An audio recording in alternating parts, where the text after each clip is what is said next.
আর আপনি লিখেছেন, পাওনা টাকার কারণে মৃতের কাফন দাফন আটকে রাখাটা কেমন? টুপি পড়ার ফজিলত, গুরুত্ব, তাৎপর্য জানতে চাই। রসুল্লাহ সাল্লাল্লাহু আলাইহি ওয়াসাল্লাম এবং সাহাবীগণ কি টুপি পড়তেন? নাজমুন নাহার আপনি লিখেছেন, পাওনা টাকার কারণে মৃতের কাফন দাফন আটকে রাখাটা কেমন? দেখুন, যদি কোনো ব্যক্তি পাওনা রেখে, দেনা রেখে তিনি যদি মৃত্যুবরণ করেন, তাহলে সেক্ষেত্রে তার যে পরিত্যক্ত সম্পদ আছে সেখান থেকে তার ঋণ পরিশোধ করার উদ্যোগ এবং ব্যবস্থা গ্রহণ করতে হবে। এর জন্য মৃত ব্যক্তির দাফন কাফনকে আটকে রাখার কোনো প্রয়োজন নেই। ব্যাপারটা যদি এরকম হয় যে তার দাফন কাফন হয়ে গেলে আর টাকা পয়সা পাওয়া যাবে না, তারপরও জানাজাকে শুধুমাত্র এহুজাতে আটকে রেখে তারপরে দর কষাকষি করা, এটা অবশ্যই দৃষ্টিকটু। যেমন মৃত ব্যক্তির ওয়ারিসদের কর্তব্যের অংশ তারা পাওনাদারদের আশ্বস্ত করা তাদের পাওনা পরিশোধের ব্যাপারে এবং দ্রুততার সাথে দাফনের ব্যবস্থা করা। ঠিক একইভাবে যারা টাকা পাবেন তাদেরও দায়িত্ব যে মৃত ব্যক্তির লাশের সাথে যেহেতু পাওনার সম্পর্ক মূলত নেই, মূলত সম্পদের সাথে, অতএব যে কোনো মূল্যে সম্পদ উদ্ধারের জন্য তারা উদ্যোগ গ্রহণ করবেন। নবী সাল্লাল্লাহু আলাইহি ওয়াসাল্লাম বলেছেন, আসরি অবিল জানাজা, তোমরা জানাজাকে দ্রুততার সাথে শেষ করো। এজন্য জানাজা বিলম্ব করাটা এটা অনুচিত কাজ। সেই জায়গা থেকে লাশ দাফনকে আটকে রেখে তারপরে টাকা পরিশোধের উদ্যোগ গ্রহণ করা অবশ্যই প্রশংসনীয় উদ্যোগ নয়। বিকল্প কোনো পথ খোলা থাকলে সেটি অবলম্বন করা উচিত। মোহাম্মদ শফিকুল আলম অ্যাঞ্জেল এআইডি থেকে আপনি লিখেছেন, টুপি পড়ার ফজিলত, গুরুত্ব, তাৎপর্য জানতে চাই। রসুল্লাহ সাল্লাল্লাহু আলাইহি ওয়াসাল্লাম এবং সাহাবীগণ কি টুপি পড়তেন? এর পাশাপাশি সুন্নতি পোশাক নিয়ে জানতে চাই। টুপি নবী করিম সাল্লাল্লাহু আলাইহি ওয়াসাল্লাম এবং সাহাবা ইকরাম পড়তেন, এটি বিভিন্ন হাদিস থেকে পরিষ্কারভাবে বোঝা যায়। নবী সাল্লাল্লাহু আলাইহি ওয়াসাল্লাম সাহাবীদের কারো মর্যাদা বলতে গিয়ে বলেছেন যে টুপি পড়ে যাবে, তার মানে তারা টুপি পড়তেন। এভাবে সাহাবীদের রাসূল আকরাম সাল্লাল্লাহু আলাইহি ওয়াসাল্লাম পাশাপাশি সাহাবীদের মধ্যেও আপনার টুপি পরার যে প্রবণতা এবং অভ্যাস সেটি ছিল, বিভিন্ন হাদিস থেকে পরিষ্কারভাবে সেটি বোঝা যায়। এই জন্য টুপি পরাটা সুন্নাত। তবে অনেক উলামা ইকরাম সেটাকে সুন্নতে আদা বা অভ্যাসগত সুন্নত বলেছেন, যেটা আরবিয়ানদের ট্র্যাডিশন। আরবের অন্যান্য মানুষরাও যারা মুসলিম ছিল না তারাও টুপি পড়তেন, নবী সাল্লাল্লাহু আলাইহি ওয়াসাল্লাম পড়তেন, এটা তাদের ট্র্যাডিশন। বিধায় নবী করিম সাল্লাল্লাহু আলাইহি ওয়াসাল্লাম পড়তেন, তার মহব্বতে যদি কেউ অনুসরণ করে পড়েন তাহলে সেই সুন্নতে আদাকেও অনুসরণ করার কারণে তিনি সওয়াব পাবেন, এতে কোনো সন্দেহ নেই। তবে অন্য অনেক উলামা ইকরামের মতে টুপি পরা এটা সুন্নতে আদা নয়, বরং সেটা সুন্নতে ইবাদত, অন্য 10টি ইবাদতের মতো এটাও একটি গুরুত্বপূর্ণ ইবাদত। এর পাশাপাশি সুন্নতি পোশাকের কথা আপনি জানতে চেয়েছেন। সুন্নতি পোশাক বলতে আসলে কোনো নির্দিষ্ট ফরম্যাট নেই যে এই পোশাক, এই জামা, এই ধাঁচ বা ছাঁচ এটা সুন্নাত, বরং নবী সাল্লাল্লাহু আলাইহি ওয়াসাল্লাম পোশাকের ক্ষেত্রে আমাদের কিছু মূলনীতি দিয়েছেন। সেই মূলনীতিগুলো মেনে আপনি পোশাক পরলেই সেটা সুন্নতি পোশাক হিসাবে ধর্তব্য হবে। যেমন পুরুষদেরকে নারীদের সাথে তাদের পোশাক আশাকে যেন সাদৃশ্য না হয় সেটা খেয়াল রাখতে বলেছেন। নারীদেরকেও একই নির্দেশ করেছেন এবং পুরুষদেরকে লাল এবং হলুদ বর্ণের পোশাক পরতে নিষেধ করেছেন।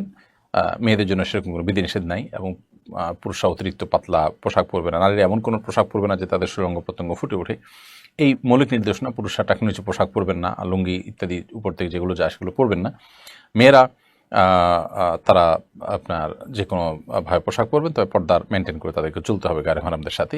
পোশাক সম্পর্কে এই যে মৌলিক নীতিমালা দেওয়া আছে, এর বাইরে আলাদা কোনো ফরম্যাট না যে গোল পাঞ্জাবি বা ফড়া পাঞ্জাবি বা অমুক পাঞ্জাবি পরা সুন্নাত। প্রত্যেক অঞ্চলের মানুষের মধ্যে যে পোশাক পরার অভ্যাস চালু আছে সে পোশাক পরলেই চলবে ইনশাআল্লাহ।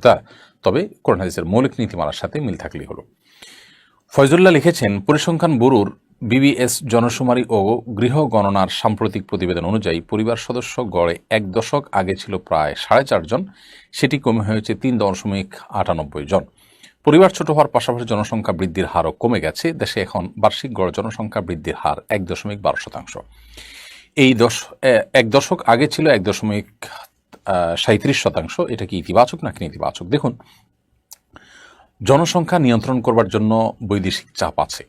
আমাদের দেশে যারাই যখন সরকার পরিচালনা করেন তারা নানান যুক্তি দেখিয়ে সে সমস্ত বৈদেশিক চাপ এর কারণে জনসংখ্যাকে নিয়ন্ত্রণ করছেন। মানুষ সম্পদ, মানুষ কখনো বোঝা নয়। মানুষকে প্রশিক্ষণ দিয়ে তাদের স্কিলকে ডেভেলপ করে যদি আমরা কাজে লাগাতে পাই তাহলে সেটা আমাদের জন্য অনেক বড় একটা দৌলতের বিষয়।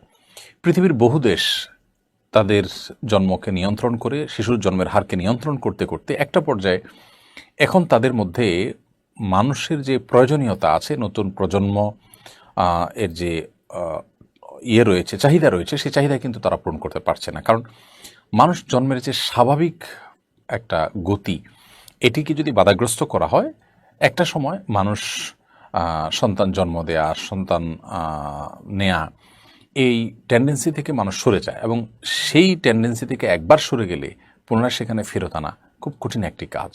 পৃথিবীর উন্নত বড় বড় দেশগুলো কোনটার কথা আপনি বলবেন যে দেশ কম বেশি এই সমস্যার কারণে সাফার করছে না, এবং তারা বুঝছে যে এখন তাদের যে পরিমাণ ইয়াং জেনারেশনের প্রয়োজন এবং শিশুর জন্মের প্রয়োজন, সেটা কিন্তু তারা পাচ্ছে না, এবং বহু প্রণোদনা দিয়েও সন্তান জন্মের হারকে বাড়াতে পারছে না। তো আমরা যে জায়গায় যেতে চাচ্ছি তারাতেও অনেক আগে সেই জায়গায় চলে গেছেন, এবং তাদের পরিণতি আমরা দেখতে পাচ্ছি। অতএব আমার মনে হয় যে এ বিষয়ে আমাদের যে সীমালঙ্ঘন, এ বিষয়ে আমাদের যে বাড়াবাড়ি, সেটি থেকে সরে আসা উচিত, এবং সংশ্লিষ্ট কর্তৃপক্ষ বিষয়টাকে দ্বিতীয়বার ভাবা উচিত। আমরা অনেকে মনে করি ছোট পরিবার সুখী পরিবার, এটি পৃথিবীর সবচেয়ে অসত্য কথাগুলোর একটি। আপনি আমাদের দেশের প্রেক্ষাপটে যেই ফ্যামিলির সদস্য অনেক বেশি, অর্থাৎ ছেলে মেয়ে 5 জন 6 জন 7 জন 8 জন পর্যন্ত, আপনি দেখবেন সেই ফ্যামিলিতে বাবা মা তুলনামূলকভাবে অনেক ভালো থাকেন।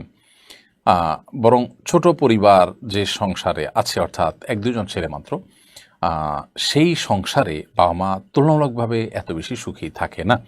সন্তান যখন অনেক হয় তখন 1-2 জন অমানুষ হলেও তাদের মধ্যে কেউ না কেউ মানুষ হয়েই যায়, এটা একটা বাস্তবতা।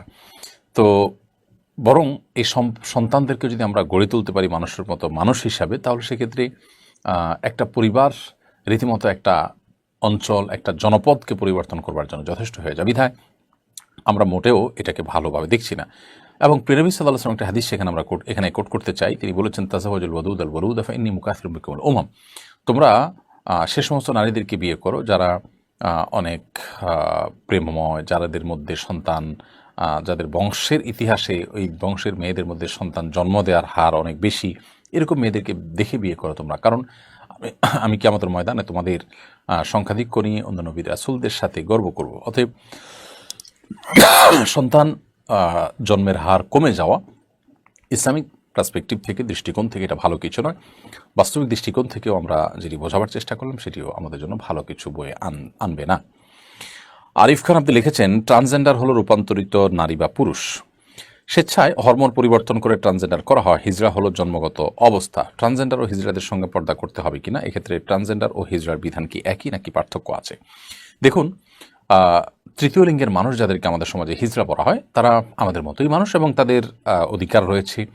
তাদের শরীরের কাঠামো যদি নারীর সাথে বেশি সাদৃশ্যপূর্ণ হয় তাহলে তিনি নারী হিসাবে, আর পুরুষ সাথে সাদৃশ্য হলে পুরুষ হিসাবে তিনি বিধানভুক্ত হবেন, এবং পর্দা অন্যান্য সব বিষয়গুলো এর আলোকেই আপনার নিরূপণ হবে। এবং যদি ট্রিটমেন্ট এবল হয় তাহলে সেই ক্ষেত্রে ট্রিটমেন্ট করে তারা তাদের মধ্যে যিনি নারী হওয়ার দিকটা অনেক বেশি, হয়তো 2-1টা দিক থেকে পুরুষের শরীরের কাঠামো তার মধ্যে আছে, সেটাকে নিয়ে তিনি অপারেশন করে অথবা ট্রিটমেন্টের মাধ্যমে যদি সংশোধন করতে পারেন, বা পরিপূর্ণ নারীত্ব যেটি তার মধ্যে আছে ইতিমধ্যে সেটি যদি তিনি গ্রহণ করতে চান ট্রিটমেন্টের মাধ্যমে, সে সুযোগ আছে। একইভাবে বিপরীত দিককার কথাও প্রযোজ্য। অর্থাৎ তৃতীয় লিঙ্গের মানুষ তারাও আলহামদুলিল্লাহ এই সমাজে আমাদেরই মতো একজন, এবং তাদের অধিকার রয়েছে, সেই অধিকারগুলো আদায় করতে হবে। কিন্তু ট্রান্সজেন্ডার বা রূপান্তরিত নারী বা পুরুষ যাদেরকে বলা হচ্ছে, এরা আসলে ইসলাম শরিয়ার দৃষ্টিকোণ থেকে যদি আমরা বলি তাহলে সেক্ষেত্রে এরা যা ছিল তাই, অর্থাৎ রূপান্তরিত বলতে কোনো কিছু ইসলামে নেই, এবং রূপান্তরিত হওয়ার কোনো সুযোগও নেই। অতএব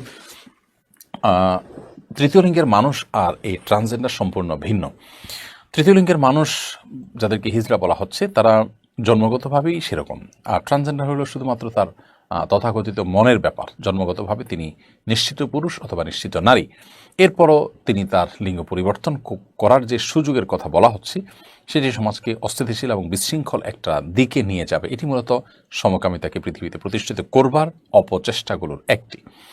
অতএব এই ব্যাপারে আমাদের প্রত্যেকটা মানুষের সামাজিক সচেতনতা গড়ে তুলতে হবে, এবং আমাদের প্রত্যেককে কম বেশি এবার সোচ্চার হওয়ার চেষ্টা করতে হবে যে আমাদের সমাজে কোনো অবস্থাতে এই ধরনের অনাচার যাতে স্থান না পায়। যদি আমরা এখনই সোচ্চার না হই তাহলে সেক্ষেত্রে আমাদের সমাজে নানা রকম ব্যত্যয়, বিশৃঙ্খলা, সামাজিক নানা রকম সমস্যা দেখা দিবে। ছেলেরা কোনো জায়গায় মেয়েদের সুবিধা পাওয়ার জন্য, মেয়েদের মধ্যে ঢুকে পড়ার জন্য মেয়ে সাজবে, মেয়েরা পুরুষ হওয়ার দাবি করবে বাবার সম্পদ বেশি পাওয়ার জন্য, নানা রকম বিশৃঙ্খলা তৈরি হতে পারে।